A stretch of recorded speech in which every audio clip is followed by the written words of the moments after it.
Pro-labor na party list, ikinagagalak ang pagpapalit ng kalihim ng Department of Labor and Employment.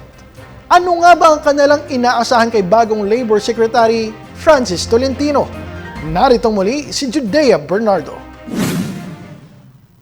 Kailangan natin makita Kailangan natin makita ano ba yung plano niya sa Department of Labor and Employment.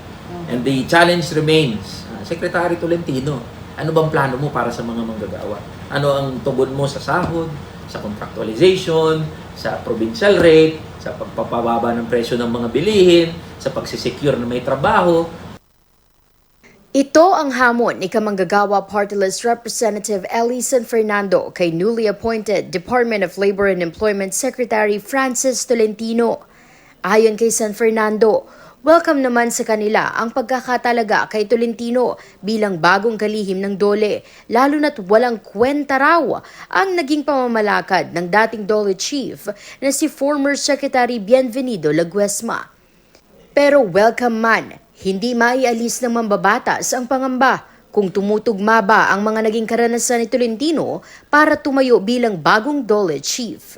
Dahil dito, walang malalalim na expectations ang mambabatas kung sa pagkakataong ito ay papabor na sa mas malawak na kapakanan ng mga manggagawa ang pamumuno ni Tolentino.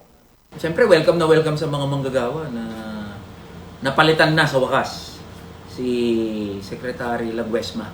He is the worst DOLE Secretary in Philippine history.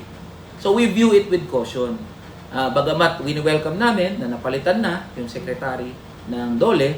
Binigyang diin din ni San Fernando na kung may mga hindi magagandang gagawin ng DOLE at ipagpapatuloy lang ni Acting Secretary Tolentino ang mga ginawa ni Secretary Laguesma, asahan na ang parehong ingay, panawagan at paniningil mula sa sektor ng mga manggagawa.